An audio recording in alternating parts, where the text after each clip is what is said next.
Olá a todos e bem-vindos a mais um episódio da nossa série Experts of the Americas. Meu nome é Valentina Sader e eu sou a Associate Director, diretora associada do Adrian Arch Latin America Center, onde eu lidero o nosso trabalho com o Brasil. É uma satisfação poder conversar hoje com o ex-governador da Bahia, ex-ministro da Defesa e hoje senador e presidente da Comissão de Meio Ambiente do Senado Brasileiro, Jacques Wagner. Ministro, senador, um prazer tê-lo aqui conosco, obrigada pela participação. O senhor está participando hoje, acho que é o primeiro, se eu não me engano, o primeiro Experts of the Americas que a gente está gravando em pessoa, então daqui nos nossos estúdios em Washington. Todos os outros foram virtuais, isso começou com a pandemia, então começou durante o Covid, então todos os outros eram gravados através do Zoom e dessa vez estamos tendo o prazer de tê-lo aqui conosco em pessoa. Então, sem mais delongas, senador, eu queria perguntar principalmente sobre a questão da Amazônia e na COP26. O Brasil tem sido duramente criticado internacionalmente em relação à proteção da região amazônica. No ano passado, o senhor esteve na COP26 em Glasgow, na Escócia, onde o Brasil estabeleceu compromissos significativos, incluindo o de acabar com o desmatamento ilegal até 2030. Quais medidas já foram adotadas e quais outras devem ser adotadas hoje para que essa meta realmente seja alcançada? Bom, Valentina, primeiro queria lhe agradecer o convite, que bom que já podemos fazer presencialmente. Eu espero que daqui para frente não tenha nenhum ressurgimento da pandemia e a gente possa daqui para frente cada vez voltar ao convívio que é tão necessário para os seres humanos. Você sabe que eu sou oposição ao atual governo, então para mim é difícil de falar de medidas porque assumiram compromissos, mas eu não sei se há uma vontade política efetiva de realizá-lo. Eu espero que sim, porque a Amazônia é vital para todos nós seres humanos, para o Brasil, para o planeta inteiro.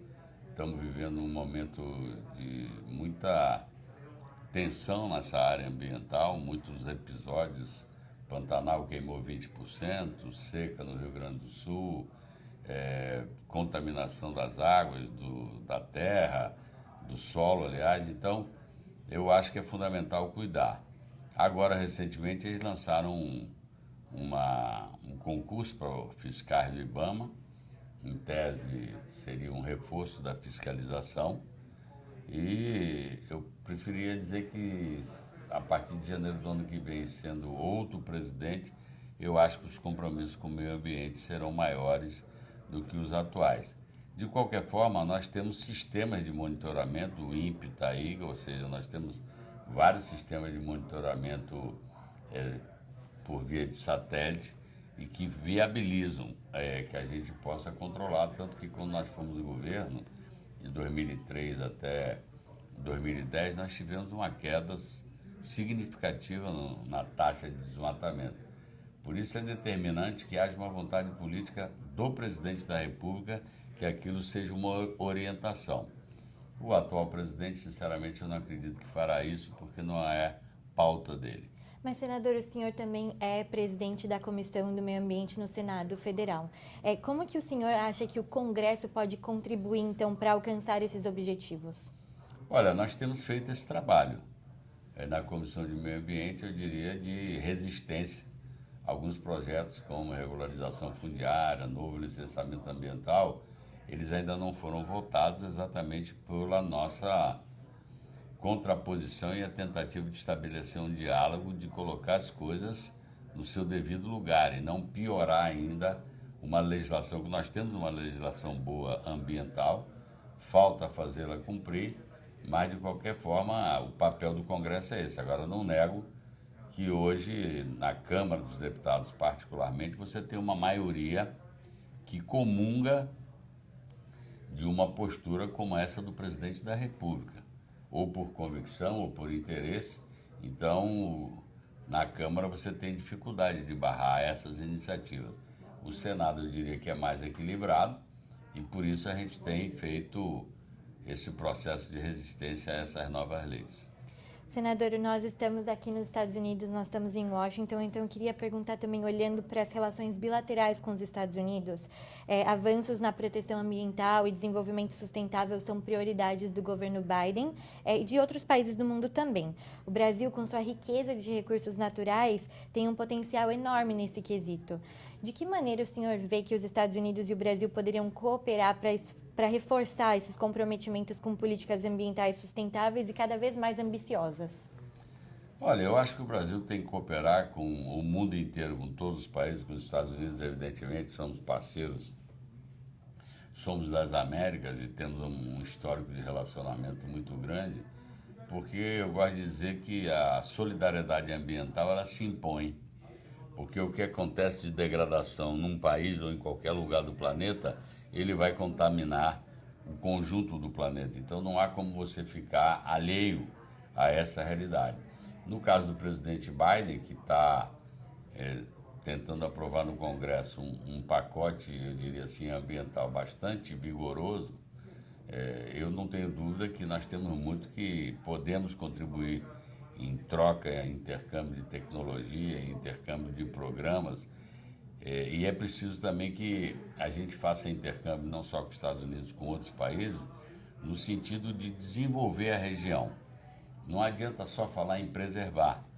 É preciso preservar ofertando àqueles que habitam a Amazônia condições de trabalho que possam incluí-los socialmente. Eu acho que essa é a pauta. A fiscalização, evidentemente, tem que acontecer para punir aqueles que estão fora da lei, mas nós precisamos cuidar também daqueles que querem preservar e precisam também da sua sustentabilidade social. Então, eu espero que a gente possa, vou repetir, infelizmente, esse governo federal do Brasil não tem essa sensibilidade ambiental. Eu não tenho dúvida que qualquer governo que chegue, eu pessoalmente sou torcedor da candidatura do ex-presidente Lula, mas que nosso grupo tem muito mais sensibilidade ambiental. Senador, o senhor mencionou a questão de desenvolvimento sustentável. O agronegócio é considerado um dos propulsores da economia brasileira e se desenvolveu muito nos últimos anos, inclusive em relação à sustentabilidade e em melhores práticas ambientais, mas é recorrentemente considerado um vilão da proteção ambiental. De que maneira pode-se buscar um alinhamento entre a produção agrícola e a agenda ambiental? Como que parcerias público-privadas, por exemplo, poderiam contribuir para esse desenvolvimento sustentável? Então, eu gosto de dizer que meio ambiente não é nem de esquerda nem de direita. Meio ambiente é uma questão de bom senso. Ou nós cuidamos do planeta Terra, como diz o Papa da Casa Maior, ou nós vamos comprometer a vida das próximas gerações. Não falo nem de futura, das próximas gerações, porque a cada dia está ficando mais apertado o espaço de sobrevivência. Então, eu não acho que exista contradição entre desenvolver e fazer agronegócio e você preservar. Aliás, eu quero destacar que mesmo no mundo dos empresários do agronegócio, eu diria que já tem uma parcela significativa que tem essa sensibilidade. Por convicção, porque, por exemplo, quando você tem seca no Rio Grande do Sul, que nunca aconteceu, as pessoas começam a se dar conta que ou cuidam ou vão perder o seu próprio espaço de trabalho. Além disso, do ponto de vista de comércio bilateral com outros países, está claro que cada vez mais as exigências, por exemplo, da Europa, são mais duras em relação à origem, o rastreio de onde vem aquele produto que está sendo vendido para a Europa. Então, eu diria que já tem uma parcela grande que se preocupa em menos uso de agrotóxico, por exemplo, em dar mais produtividade, em consumo menor de água para a produção ou para o criatório de animais ou para a produção de produtos agrícolas. Sem dúvida, o agronegócio tem um papel importante na economia brasileira, apesar de eu achar que um país como o nosso não pode viver só de exportador de commodities, nós temos que ter nossa base industrial recuperada e, infelizmente, a participação no PIB da indústria tem caído no Brasil e eu acho muito perigoso, porque da dimensão que a gente tem com a população que a gente tem, o agronegócio por si só não dará sustentabilidade a essa população inteira. Então, eu acho que já tem gente no agronegócio que não é vilã, mas ainda temos, evidentemente, alguns que a cabeça funciona com resultados rápidos e não longevos, ou seja, não duradouros. Então é claro que tem gente que prefere desmatar para criar boi, quando eu diria que nós temos milhões de hectares degradados que podem ser recuperados e serem utilizados. Então, não é verdade que precisa desmatar para continuar crescendo. Ao contrário, nós precisamos usar mais tecnologia, reaproveitar a terra degradada, e eu tenho certeza que o agronegócio tem o seu espaço sem ser o vilão da história. Senador, o senhor mencionou a seca que o país sofreu, principalmente no ano passado. Acho que foi uma das piores secas que o país já enfrentou, o que afetou também o volume de água nas hidrelétricas. E como a gente sabe, o Brasil, a matriz energética do Brasil é mais de 80% oriunda de fontes limpas e renováveis, sendo cerca de 62% de hidrelétricas. De que maneira o país está se preparando para enfrentar esses desafios climáticos como os do ano passado? E o que essa questão de hidrelétricas, principalmente da questão da seca, tem afetado a questão da transição energética do Brasil? Olha, na verdade, existe um investimento, eu cito, por exemplo, o Nordeste, com energia fotovoltaica e energia eólica bastante significativo. Então, isso cresce muito no Brasil, como você colocou. A matriz energética brasileira é das mais limpas do mundo, o que não nos dá direito de, por conta de ter a biodiversidade que a gente tem, a matriz que nós temos, de, vamos dizer, negligenciar com os cuidados. Então, na minha opinião, são vários já os estados que estão aprofundando a questão da produção do hidrogênio verde, que é uma vertente que aponta. Nós aprovamos no Senado uma lei de incentivo à mobilidade urbana elétrica, como existe em vários países. Eu estive na China, tem verdadeiras cidades de 15 milhões de habitantes que só tem táxi, Uber e ônibus, tudo 100% movido a bateria elétrica, portanto, de uma forma muito mais limpa. Então, na minha opinião, às vezes quando você me pergunta o que isso atrapalha a transição energética, é que eu comparo um pouco assim, a abundância no Brasil, o volume que a gente tem disponível, às vezes produz na cabeça de alguns o desleixo com cuidado desse. E eu acho que a gente não tem esse direito. Repito que a consciência ambiental, na minha opinião, cresce constantemente, principalmente na nossa juventude. Ela percebe que tem seu futuro comprometido se isso não for feito. E eu acho que depende muito das iniciativas de um governo que, como o mundo inteiro hoje está fazendo, aponte para uma guinada verde na economia brasileira. Senador, o senhor mencionou também a questão dos carros elétricos, e a gente vê nos Estados Unidos e em outros países do mundo também uma prioridade em questões de investimentos em infraestrutura como um mecanismo de recuperação econômica, mas também com um olhar para o futuro. E nesse olhar para o futuro a gente tem um aspecto sustentável, um aspecto de sustentabilidade. Que tipo de investimento em infraestrutura para o futuro o Brasil está buscando hoje, pensando nos compromissos adotados na COP26? Olha, primeiro, por isso que eu insisto, eu vejo poucas iniciativas do governo federal nesse sentido. Existem algumas iniciativas empresariais e até de alguns estados subnacionais, como a questão do esforço para o crescimento da energia eólica, fotovoltaica ou do hidrogênio verde. Nós teremos que construir, por exemplo, para a questão do chamado carro elétrico, você tem que ter toda uma infraestrutura espalhada pela cidade. Ela, por enquanto, tem praticamente nada feito disso, ou muito pouco. Então, nós teremos que investir nessa área para poder abrigar, vamos dizer, essa nova modalidade que está por vir. É claro que as próprias empresas, vamos dizer, de veículos, estão dando também estão fazendo uma mudança no seu portfólio de produção, e várias empresas multinacionais estão se dedicando a isso. Agora, do ponto de vista do Brasil, infelizmente, eu não vejo nenhuma iniciativa objetiva nesse sentido. Nós precisamos mergulhar mais em ciência e tecnologia também para produzir e lançar a infraestrutura. Nós já temos um problema grave que nós fizemos a opção rodoviária em vez de fazer a opção ferroviária. Então, nós já consumimos e sujamos muito o meio ambiente com consumo muito grande de diesel e de combustível. Então, é preciso fazer esse despertar e mudar essa orientação. Pensando então nesse ano de eleições em que os brasileiros elegerão o próximo presidente, congressistas, também representantes locais, né, estaduais, quais seriam as prioridades para o próximo presidente no Brasil nessa área? Eu vejo basicamente, são várias, mas eu vejo basicamente duas prioridades. Primeiro, a questão social.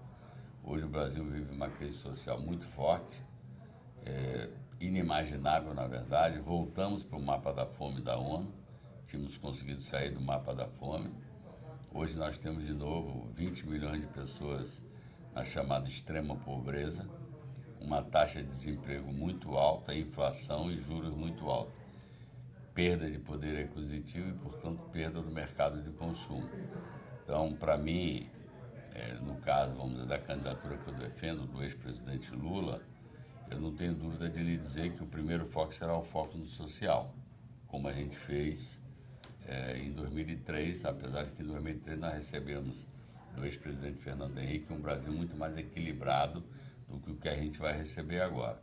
O segundo foco é o desafio ambiental. Eu acho que o governo federal tem que colocar na sua pauta econômica a questão da economia e da transição ecológica. Nós precisamos mudar a embocadura e aproveitar as oportunidades da chamada economia verde, do emprego verde.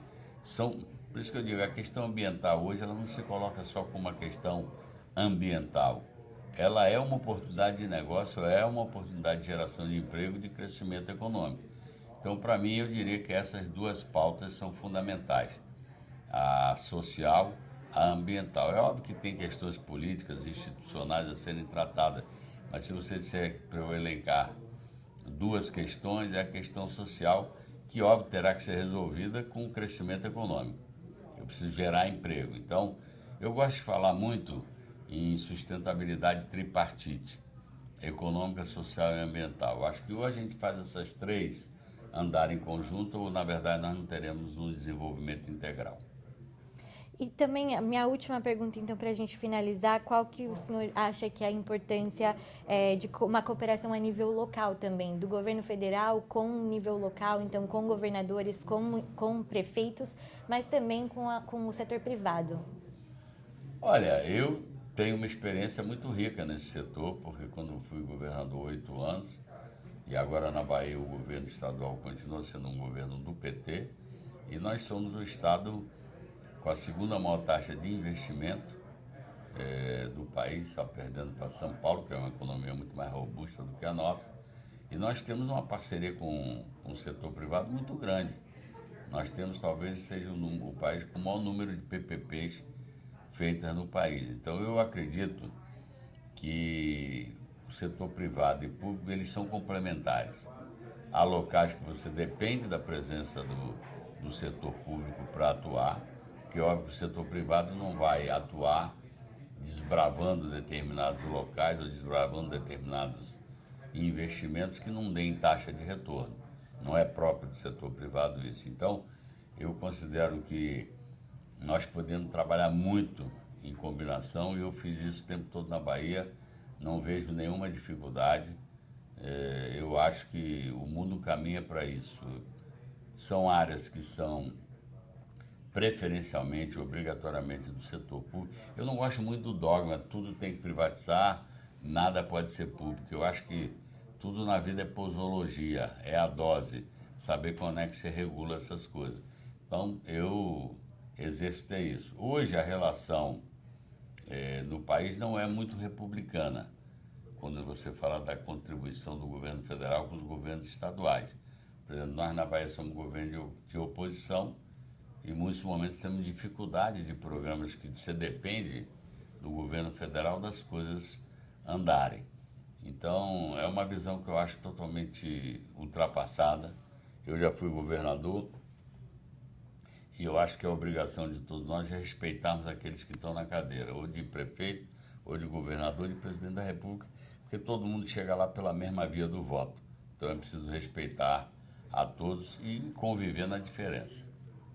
E com isso, eu gostaria de encerrar nossa conversa hoje. Muito obrigada, senador. Muito obrigada a todos que estão nos assistindo. Foi muito importante, eu acho, conversar sobre essas questões, ouvir suas análises e percepções também sobre o futuro do Brasil e principalmente nas questões climáticas.